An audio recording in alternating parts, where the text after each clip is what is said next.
Okay, there we go. Awesome.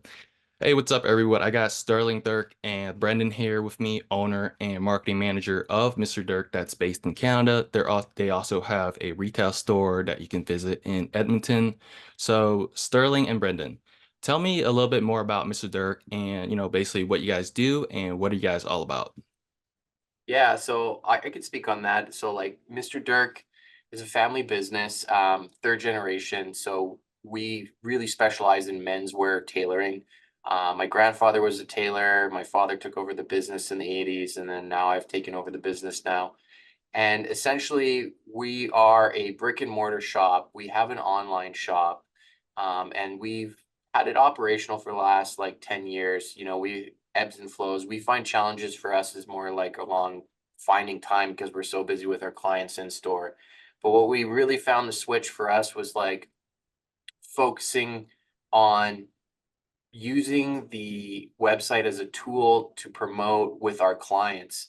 So like continually I have clients who look at product online and they're like, okay, I like this, I'm going to come in. They don't necessarily want to buy things online. They still want to come in, have the in-store experience. So where we have found the hugest shift for us working with the email marketing is especially with our in-store clients. I'm top of mind with our clients. They're coming in, they're engaged. They're like, oh, yeah, I need an outfit for this. I need an outfit for that. So, strategically for us, we've seen that shift in the mindset where our clients are coming to us. Our online sales have grown, dynamically from where they were before. And I feel like there's a lot more opportunity now that we're really hitting uh, the continual touch points and there's consistency with our marketing. Whereas like before, it was like, oh, we'll send out one this when I can get to it, and then and Basically how much your e-commerce site has grown since, we've been working in the last 4 to 5 months, and what was it like previously? So I took over a lot of the e-commerce side when I joined the organization almost a year ago. One of the major things on my end is that it not that it was an afterthought, but just as Sterling's been saying, like we're a very client in front of us based sort of uh, operation here. Like what's in front of us and the client who's in store sort of reigns supreme a little bit. And prior to me coming on as like a designated e-commerce person, a lot of product was, there in shot, but the task and the time to get everything up online was quite behind. And as Sterling sort of just said, like a lot of our customers these days use the website as more of like a catalog to see just what we have and then still enjoy to come in store if they're in Edmonton. So since we started working with you guys, it's just sort of increased that tenfold. We get some more people who are like, "Oh yeah, I saw that in an email, or do you still have that?" Or so it's very much just drawing more eyes to the website, which means more eyes on all of our beautiful product that we have, which then has translated into more online sales for sure, but is also translated to more of an informed in-store customer experience as well too. yeah, not only I would say like just to hit the nail on the head, I would say in the last 4, 5 months that we've been working with Mark, we've seen probably about a 90% growth in sales from where we were in the same period last year. And I feel that like where we start to teeter off is usually in these like busy spring seasons for us, but now we have that consistency, we're still seeing growth in those months, whereas like we don't have the infrastructure to like focus on this because we're so busy in store. We have someone that's focusing on it for us, and then that's like giving us like a 4x result in store where we're having clients coming in utilizing that top of mind information, calling us to ask about care, instruction. So it gives us a good brand alliance too, whereas like customers are utilizing us as a resource. So they're coming to us for suggestions, even if we can assist them, like who to go to for dry cleaning, who to go for tailoring. Oh, you got in-house tailoring? Okay, I'm going to come in, and then they buy something. So there's all these things that we're doing with the marketing that really kind of exponentially drive more business into the store, not only online, but in store as well. Okay. Yeah.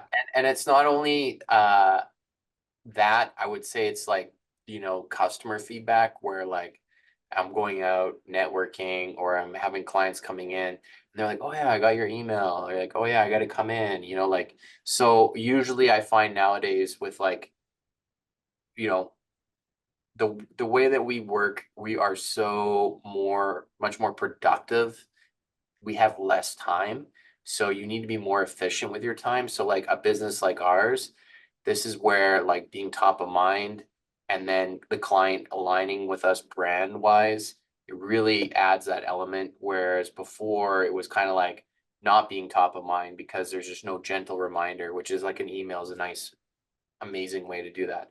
And when I've talked to other retailers too, I can see the shift now where it's like a lot of guys are kind of going more to email marketing because it's subtle. You can read it or not. It's not intrusive, like you get emails and you can unsubscribe if you don't want either, right? So Hmm. it really focuses in, I think also the segmented audiences and a lot of that flow stuff on top of that really adds a lot where we're able to kind of like, tweak some of our flows, have it segmented and really focused onto what the customer's looking for. I think that adds that element too. Awesome. And then what are some of the challenges you guys are facing sort of like figuring out the whole email marketing channel yourselves? Consistency. I think that's our number one challenge. I think because it's not our primary focus and we don't have a marketing department. I think that like, you know, the worry always is like, oh, it's going to cost money, but then like, you don't put a value on the the brand alliance and then also um the impact it can have with your consumer.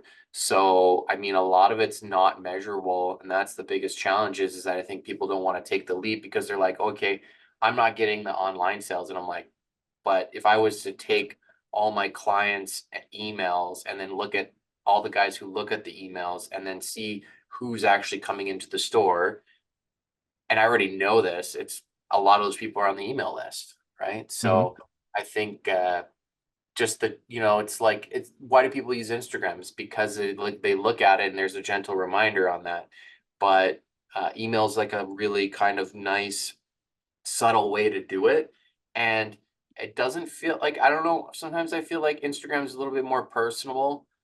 So like when a brand's on there, it can kind of feel like, I don't like this. Whereas like if I'm getting an email from a brand, I'm like, I expect it. Like it feels fine, right? Hmm. Whereas like when I'm getting a sponsored ad on Instagram, I'm kind of like, ugh, buzz off. Oh I yeah. was like looking to like chill, and now you're coming in and And trying to trying to sell me make me something. buy something. Get out of here. Awesome. And then how much time are you thinking about email per week now? Would you say is more or less since we came on?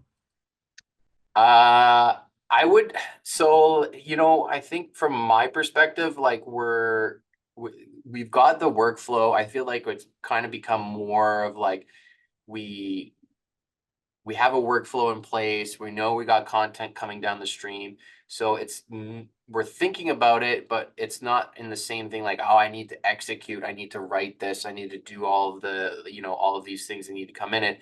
It's more of like a high level, like, yeah, I'm going to look over this. I'm going to review this. We're going to edit that. Okay. And then we're going to have this coming down the pipeline. So it's a little bit more like you can be, from an owner's perspective, you can just kind of be like managing it in the sense of like instead of having to do it, and doing is always the hardest part in Mhm. anything. I feel like managing is very easy, especially when it's comes to content. Awesome. And then could you tell me a little bit more about, your experience working with us compared to, if you ever worked with another marketing agency before? Yeah, I can speak on that from my personal experience. So I usually find a lot of times, like working with marketing agencies, content can get a little bit bland. I feel that there's a huge disconnect with like the actual like brand itself. And a lot of times like content can be not aligned with like what your vision is. I think that always requires a constant massaging. So like touch points and talking and kind of filtering out what needs to be going on or what's going on in the business so that you can kind of include those things in that marketing because it is part of the brand itself.